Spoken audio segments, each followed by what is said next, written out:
আজকে ঢাকাতে ৩টা রাজনৈতিক সমাবেশ, বিক্ষোভ মিছিল বা দাবি আদায়ের জন্য অবস্থান কর্মসূচি যেটাই বলেন হয়েছে। এই ৩টার মধ্যে ২টার দাবি এক ছিল আর আরেকটার দাবি ছিল আলাদা। এর মধ্যে ছাত্রদের জাতীয় নাগরিক পার্টি এনসিপির একটা দাবি নিয়ে বিক্ষোভ মিছিল ছিল আজ, সেটা অনেকেই জানেন। এই বিক্ষোভ মিছিলে কতজন লোক হয়েছে, কি পরিমাণ নাজুক অবস্থা, সেটা আজকে আপনাদেরকে দেখাবো। এবং একই সাথে এনসিপির এই যে একটা বেহাল দশা, এই দশার কারণ কি সেটাও আজকে প্রমাণ সহ আপনাদেরকে দেখাবো প্রিয় দর্শক। তার আগে স্ক্রিনে দেখেন, এই যে আন্দোলনটা দেখতেছেন এটা হচ্ছে ইশরাক সমর্থিত, ইশরাকের যারা হচ্ছে অনুসারী বা শুভাকাঙ্ক্ষী তারা কিন্তু এখানে উপস্থিত হয়েছে। আমার পিছনের ব্যাকগ্রাউন্ডেও দেখছেন। এখানে যে পরিমাণ লোক হয়েছে তার সংখ্যা যদি বলি, মোটামুটি ১,০০,০০০-এর উপরে হবে। ১,০০,০০০-এর উপরে লোকজন শুধু ইশরাককে মেয়রের দায়িত্বে বসানোর জন্য বিক্ষোভ মিছিল করছেন এই ইশরাক সমর্থিত লোকজনেরা। আর এটা দেখেন, এটা হচ্ছে শাহবাগে। এই শাহবাগে আমার পিছনের ব্যাকগ্রাউন্ডে দেখেন, শাহবাগে অবস্থান কর্মসূচি এবং ইশরাককে কেন মেয়র বানানো হবে না, আসিফ মাহমুদ সজীব ভুঁইয়া এবং মাহফুজ আলমকে পদত্যাগ করতে হবে, তার দাবিতে বিএনপির ছাত্র দলের নেতাকর্মীরা এখানে উপস্থিত হয়েছেন।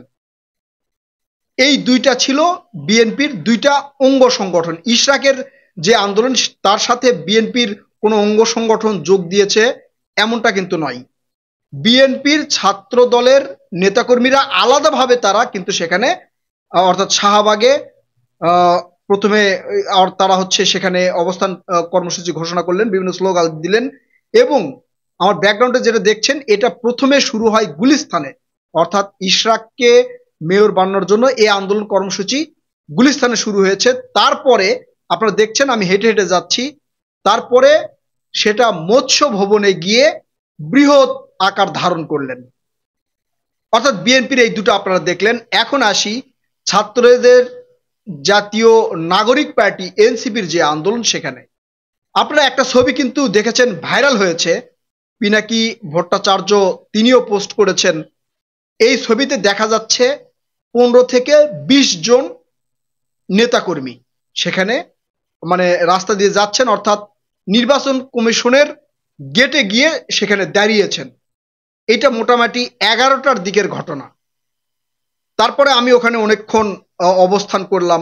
এরপরে দেখি অনেক ক্যামেরাম্যান, আপনারা জানেন যারা ফেসবুক পেজ চালায়, ইউটিউবে যারা হচ্ছে নিউজ কভার করে, অনেক ইউটিউবার এবং ফেসবুক যারা পেজ চালায় তারা সেখানে উপস্থিত হওয়া শুরু করলেন। প্রথম দিকে এনসিপির নেতাকর্মীদের তুলনায় এই ক্যামেরাম্যান বা সাংবাদিক যারা, এরাই কিন্তু দ্বিগুণ অবস্থায় ছিল। তারপরে এনসিপির কেন্দ্রীয় নেতারা, অর্থাৎ এনসিপির যেই কেন্দ্রীয় কমিটি রয়েছে, সেন্ট্রাল কমিটি, সেই সেন্ট্রাল কমিটির সবাই কিন্তু সেখানে উপস্থিত হওয়া শুরু করলেন। তারপরেও আমি দেখলাম সেখানে, অর্থাৎ নির্বাচন কমিশনের সামনে এনসিপির যে লোকজন, তার চেয়ে এই ক্যামেরাম্যান, সাংবাদিক বা পথচারী, রিক্সাওয়ালা দেখার জন্য সেখানে উপস্থিত হয়েছেন অনেক বেশি। এনসিপির ডাকে এই যে লোকজন না আসার একটা কৌশল শুরু হয়েছে, এটা একটা কৌশল বলি। এনসিপি মনে করেছিল যে আমরা ডাক দিলেই হয়তো ছাত্র জনতা সেখানে এসে হুমড়ি খেয়ে পড়বে এবং আন্দোলন বৃহৎ আকারে হবে, যেটা গতবার দেখেছেন আওয়ামী লীগ নিষিদ্ধের জন্য যমুনার সামনে তখন যারা অবস্থান করলেন, অর্থাৎ এনসিপির নেতাকর্মীরা অবস্থান করলেন, এরপরে জামাত শিবির যোগ দেওয়াতে, সেইটা ইসলামিক দলগুলো যোগ দেওয়াতে তীব্র আকার ধারণ করলো এবং সরকার বাধ্য হলো সেই দাবি মেনে নিতে। আজকে কিন্তু সেই পরিস্থিতির সৃষ্টি হয়নি। অর্থাৎ লোকজন, আপনারা ভিডিওতে দেখছেন যে এনসিপির ডাকে যে পরিমাণ লোকজন গিয়েছে সেটা হচ্ছে তাদেরই নেতাকর্মী। আলাদাভাবে জামাত শিবিরের লোকজন বা অন্যান্য দলের নেতাকর্মীরা এখানে সেখানে সমর্থন দেওয়া বা ছাত্ররা এসে সেখানে সমর্থন দেওয়া, সেটা কিন্তু আমি খুব একটা দেখিনি। এখন প্রশ্ন হচ্ছে, এনসিপির যে এই নাজুক অবস্থা, অর্থাৎ জনপ্রিয়তা যে একবারে তলানিতে, আজকের যে অবস্থান কর্মসূচি এটা দেখলে মনে হয় একদম তলানিতে নেমে গিয়েছে। আগে এনসিপির কোনো নেতা যদি ডাক দিত রাজুতে আই, এই কথা বলার সাথে সাথে ভার্সিটির ছাত্ররা বা অন্যান্য বিশ্ববিদ্যালয়ের ছাত্ররা, স্কুল কলেজের ছাত্ররা সেখানে মানে এত পরিমাণ আসতো যে ওই আশপাশের রাস্তাঘাট ব্লক হয়ে যেত, কেউ গাড়ি চলাচল পর্যন্ত করতে পারতো না। সেই জায়গায় এখন এনসিপির ডাকে লোকজন নেই বললেই চলে। এই কিছুদিন আগের ঘটনা, আওয়ামী লীগ নিষিদ্ধের ঘটনায় যে পরিমাণ লোক হয়েছে তার তুলনায় আজকে যদি আমি হিসাব করি, আপনাদেরকে ক্যালকুলেশন করে যদি বুঝাই, 50 ভাগের 1 ভাগ হয় নাই। অর্থাৎ দাবি আদায় করতে যে পরিমাণ জোরালো আন্দোলন হওয়ার কথা, সে আন্দোলন কিন্তু এনসিপি করতে পারে নাই। এটা নিয়ে সামাজিক যোগাযোগ মাধ্যমে অনেক ট্রল হচ্ছে, অনেকে অনেক ধরনের ভিডিও বানাচ্ছেন, অনেকে অনেক কথা বলছেন। স্বয়ং এই যে জনপ্রিয় অ্যাক্টিভিস্ট লেখক পিনাকি ভট্টাচার্য, তাদের সেখানকার অবস্থানের ড্রোন ক্যামেরা দিয়ে ছবি তোলা একটা ছবি পোস্ট করে তিনিও লিখেছেন যে এরা কর্মসূচি করতে পারবে না, তাহলে কর্মসূচি করতে গেল কেন। এটা কিন্তু রীতিমতো এনসিপি কে, অর্থাৎ এই যে ছাত্রদের নাগরিক পার্টিকে হেউ করা আমি মনে করি। আর নেতা কর্মীরা সেখানে উপস্থিত হয়েছে, শুধু তাদের দাবি।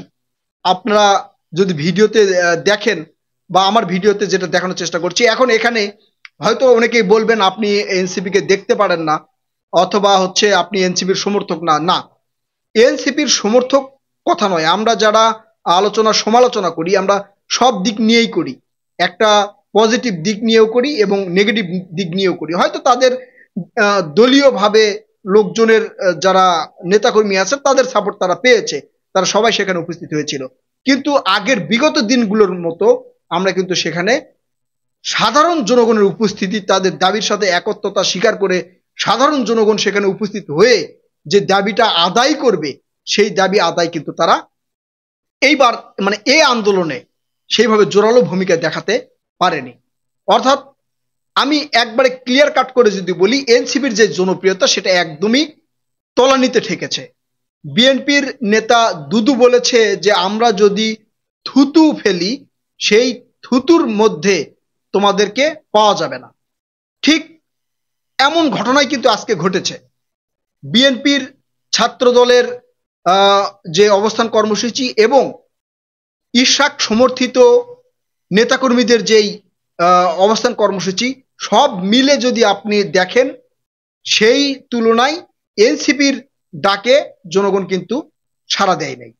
তার মানে আমি যদি আবার ক্যালকুলেশন করে বলে থাকি, হয়তো এটা এনসিপির বিপক্ষে যাবে বা আমার বলা ঠিক হবে কিনা আমি জানি না। আমি নিজের চোখে যেটা দেখেছি বা আমার মতামত সেটা আমি বলছি, অনেক কম, অনেক কম।